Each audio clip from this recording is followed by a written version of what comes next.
ప్రభువైన యేసుక్రీస్తు నామమును బట్టి కూడి వచ్చిన సహోదరులకి సహోదరులందరికీ వందనాలు తెలియపరుచుకున్నానండి. మరి దేవుని మహాకృపలో భద్రపరిచి మరి ఈ మధ్యాహ్నకాల సమయంలో మరి తండ్రిని దేవుడిని ఆరాధించుకోవడానికి మరి దేవునికి ఒక ఏర్పరచున్నారు. ఇప్పటి వరకు చక్కగా మనం పాటల ద్వారా దేవుని మహిమపరుచుకున్నాము. లేఖనం ద్వారా మరి దేవుని వాక్యాన్ని మరి చదువుతూ జ్ఞానిస్తూ మరి విన్న వాక్యాన్ని మన హృదయంలో భద్రపరుచుకుని మరి తండ్రి చిత్తాన్ని మనం నెరవేర్చే ఉండాలండి. కాబట్టి ఈ వాక్య పాఠం చదువుతున్నప్పుడు కానీ మరి జాగ్రత్తగా వింటూ మనం ఆత్మీయ అభివృద్ధి చెందాలండి. కాబట్టి సంఘం క్షేమాభివృద్ధి అనే విషయాలు మనం నేర్చుకుంటున్నామండి. అంటే సంఘంలో సభ్యత్వం పొందిన మనం క్షేమాభివృద్ధి పొందాలి.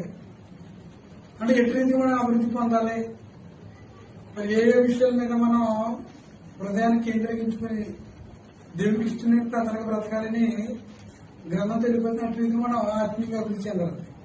అంటే లోకంలో నుండి దేవుడు తన సంకల్పం ప్రకారంగా మరి క్రీస్తు ఒక సంఘంలో సభ్యత్వం పొందింది. సభ్యత్వం పొందిన మనము సంఘంలో క్షేమాభివృద్ధి పొందాలన్నమాట. అంటే విమోచింపబడిన ప్రజలు అన్ని విషయాల్లో కూడా ఆత్మీయంగా ఫలించే వారికి ఉండదు. ఫలించినట్లయితే దేవుని మహిమార్థంగా మరి దేవుని ఇష్టమైన ప్రజలకు బ్రతికే అవకాశం ఉండదు. కాబట్టి ప్రతి ఒక్కరు కూడా మనం సంఘంలో చేర్చబడిన మనం దైవజ్ఞానం కలిగి ఉండదు. అప్పుడు మనం ఆత్మీయంగా అభివృద్ధి చెందే అవకాశం ఉంటుంది అన్నమాట. కాబట్టి ప్రేమ దేని వల్ల మనం అపోస్తలుల కార్యము 2వ అధ్యాయము 42వ వచనం చూస్తూ ఉన్నాం.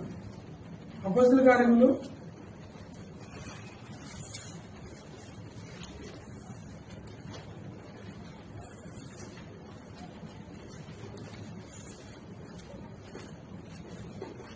42.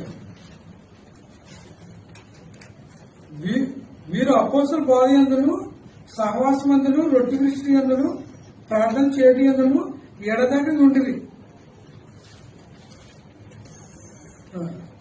మొట్టమొదటిగా మరి పెంతెకొస్తు దినాన్ని మరి పరిశుద్ధాత్మ భూమికి వచ్చినప్పుడు అప్పుడు అపోస్తలుడైన పేతురు గారు స్వార్థం ప్రకటించారు.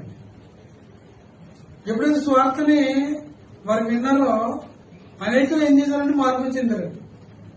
మార్పులు చెంది మేము ఏం చేయాలంటే ప్రతి ఒక్కరు పాపక్షమాపణ నిమిత్తం ప్రతి వాడు యేసుక్రీస్తు నామమున బాప్తిసం పొందండి అన్నారు. మరి బాప్తిసం పొందిన వారు ఏం చేశారంటే సంఘంలో చేర్చబడ్డారు. సంఘంలో చేర్చబడిన వారు ఎటు రీతిని బ్రతుకుతూ ఉన్నారంటే ఎలా ఆత్మీయంగా అభివృద్ధి చెందుతూ ఉన్నారంటే ఇప్పుడు బాప్తిసం పొందేవారు ఆత్మీయంగా అభివృద్ధి చెందారు. రక్షింపబడ్డాం, రక్షణ మనకి అనుగ్రహింపబడ్డది బాప్తిసం పొందినప్పుడు. కాబట్టి రక్షింపబడిన మనం మరి అపోస్తలుల బోధలో కట్టుబడాలన్నమాట. అందుకేమంటారంటే అప్పుడు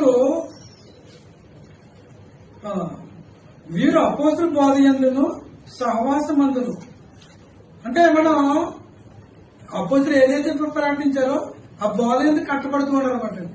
దాని విశ్వాసంతో హృదయాలు భద్రపరుచుకుని అటు రీతిగా జీవిస్తున్నారన్నమాట. కాబట్టి అపోస్తలుల సహవాసం కలిగి ఉన్నారన్నమాట ఆదిమ సంఘం. కాబట్టి రొట్టె విరుచుట యందును ప్రార్థన యందును ఎడతెగక ఉండిరి. అంటే ప్రభువుకు మరణాన్ని పునరుద్ధాన్ని జ్ఞాపం చేసుకుంటున్న విషయంలో కానీ ప్రార్థన విజ్ఞాపన చెల్లించే విషయంలో కానీ ప్రతి దాంట్లో కూడా వారు తండ్రిని మహింపరిచే వారు ఉండాలండి, గణపరిచే వారు ఉండాలండి. కాబట్టి ఇదంతా కూడా ఏం చేస్తున్నారండి అపోస్తలుల బోధలో సహవాసంలో కొనసాగుతున్నారండి. మరి నేటి సంఘంలో చేర్చబడిన మనం కూడా ఏం చేయాలండి అపోస్తలుల యొక్క మాదిరిగానే మనం కట్టబడాలండి. అపోస్తలులు ఏదైతే ప్రకటించారో అది మనం విని ఎత్తనండి రక్షింపబడ్డాలి. రక్షింపబడిన మనం కూడా ఏం చేయాలి అపోస్తలుల బోధలోనే మనం కొనసాగబడి ఉండాలని ఇక్కడ వాక్యం చదివిస్తుందండి. కాబట్టి ఇట్లా మనం సంఖ్యాపరం అవ్వచ్చు లేదా ఆత్మీయ జీవితం అవ్వచ్చు, ఈ రెండు విషయాల్లో కూడా మనం ఇటు రీతిగా అభివృద్ధి చెందాలండి అని ఇక్కడ గ్రంథం స్పష్టంగా తెలియపరుస్తుందండి. రొట్టె విరుచుట యందును ప్రార్థన యందును ఎడతెగక ఉండిరి. అంటే నిత్యము దేవుడికి ప్రార్థన విజ్ఞాపనలు చెల్లిస్తూ ఉన్నారు. ఏమండి నిత్యము మరి ప్రతి పునరుద్ధరణ దినాన్ని ప్రభువైన యేసుక్రీస్తు వారు మరణ దినాన్ని జ్ఞాపకం చేసుకుంటూ ఉన్నారు. అటు రీతిగా మనం మరి అదే మాదిరిగా మనం సంఘం చేర్చబడిన మనం మరి భయభక్తులు కలిగి మరి ప్రభు దినాన్ని, ప్రభు పునరుద్ధరణ దినాన్ని, తండ్రి అయిన దేవుణ్ణి మహింపరిచే వారు ఉండాలి. అట్లా ఉన్నట్లయితే మన ఆత్మీయ అభివృద్ధి చెందే అవకాశం ఉంటుంది అన్నమాట. అట్లయితే మన గ్రంథం తెలియపరుచుకుంటుంది. కాబట్టి ఏంటంటే మనం అపొస్తలుల కార్యం 4వ అధ్యాయము 4వ వచనం.